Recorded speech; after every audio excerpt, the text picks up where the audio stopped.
everyone, welcome back to my channel. I'm Jessica, and if you're here, it's because you want to find out this Friday's Fab 5. I actually don't have any fails this week. I've been on vacation all week from work, so I had the chance to kind of use some different products that I haven't really been relying on, and then to kind of experiment with some new ones. So that being said, we're going to make this pretty much short and sweet. These are all makeup focused products, so if you're interested in seeing what I've been loving this week, stick around. Okay, so the first thing is actually something newer on the market. If you watch other gurus, it actually has some mixed reviews, and that is the Maybelline Dream Pure BB 8-in-1 Beauty Balm Skin Clearing Perfector. This has 2% salicylic acid. I don't have major acne. I do have a little bit of a breakout now, but that unfortunately is related to that thing us women cannot get away from, if you follow me. This is a hormonal pimple, let's put it that way. So this is medium. It's a sheer tint, so it says. I actually find that it has a pretty decent pigmentation.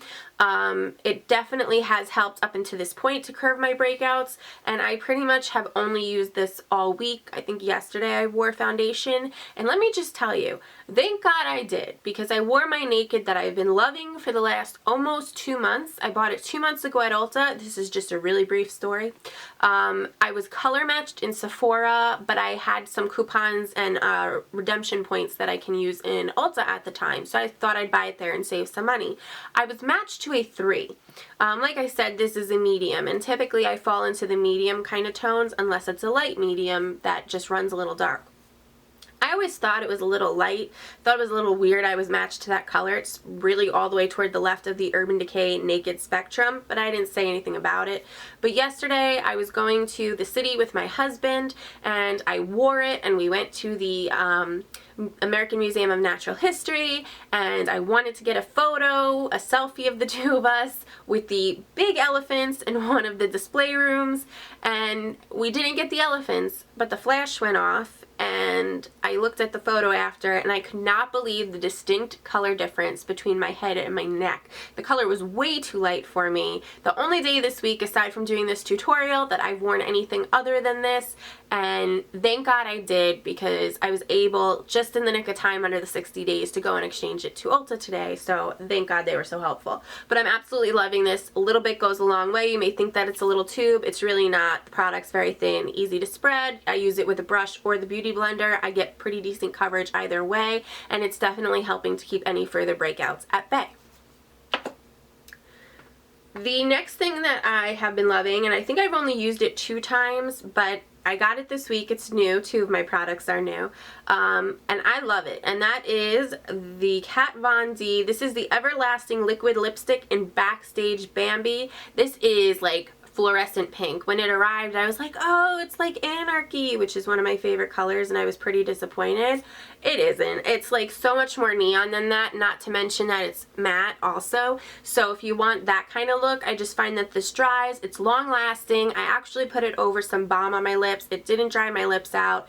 It didn't fall into cracks. I was able to reapply it hours later when I just had eaten 2 meals and felt a little bit came off, and a little bit goes a very long way. Very, very creamy product, but it applies so beautifully, and I'm dying to try more.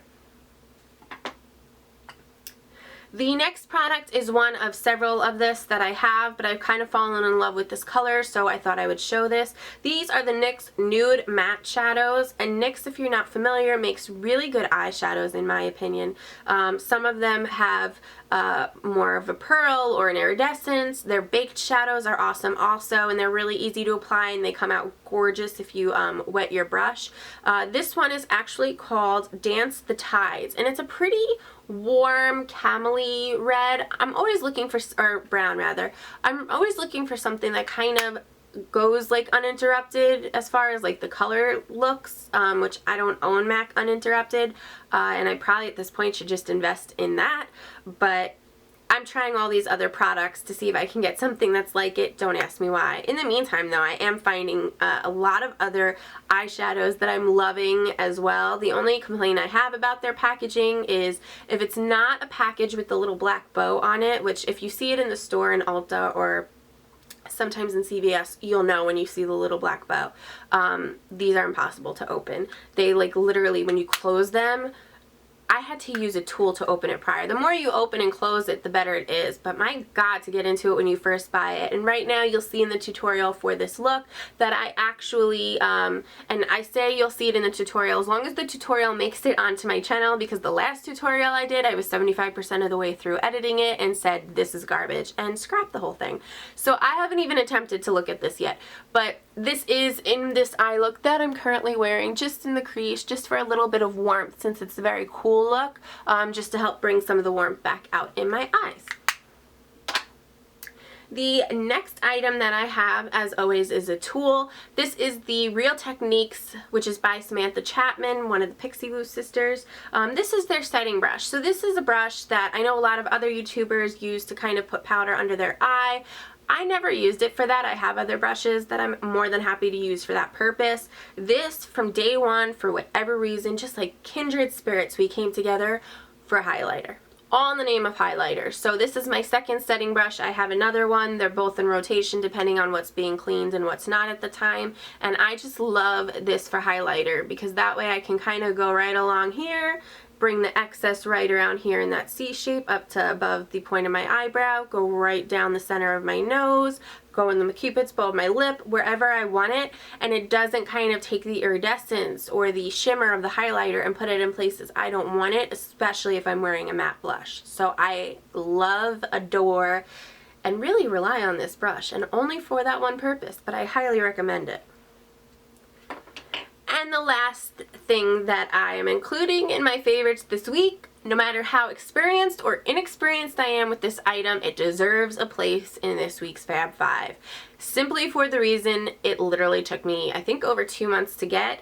And if you don't know what I'm talking about already, it's right there. This is the Anastasia Beverly Hills Contour Palette. I haven't fully played around with this yet, but I'm in love. I've tried the cool tones so far because everything always looks very warm on me. My skin just tends to warm up color. So I've been using the cool tone bronzer for contouring, which I absolutely love. I'm still messing around with, but as you can see here, it just definitely gives a little bit more depth to where the hollows of my cheeks are. Of course, the banana, great for under the eyes, which I knew it would be because I have the Ben Nye banana powder, but I'm also liking playing around with this like pinky beige powder. And then I actually really love the highlight. I know not many people have talked too much about it, but I am wearing it right now. I think that it is very, not to mimic the name, but it's very soft and gentle. Nothing to do with MAC. Like literally, it's just not a blinding, bam, in your face, I'm wearing highlighter kind of highlight. It just definitely is a little bit more subdued, and I think it's a little bit more dainty and classic in that way. My only complaint with this palette, this is so much smaller than I thought it was going to be. I don't know why, and I guess even looking in the viewfinder, yeah, it pretty much looks the size I saw it look in other people's videos. But it's not. I thought they'd be the size of MAC blushes if you buy them in the pan, and they're not. They're smaller. The only good news is, I mean, for 40 bucks, you get all 6 powders. Cost you a lot more if you did it the MAC way, number one. And number two, these have little tabs where you can pop them out. And like I said in one of my other videos, according to her website, come July, these will be selling on her website as far as refills are concerned. So that's a really convenient system. That's all I had for you here today in the way of favorites. Sorry I didn't have a video last week, by the way. I forgot to say that, but things got a little hairy in the household, so didn't want to miss another week. Had to come back, and I will have, it's now 9:42 tonight. I will have this video up prior to midnight.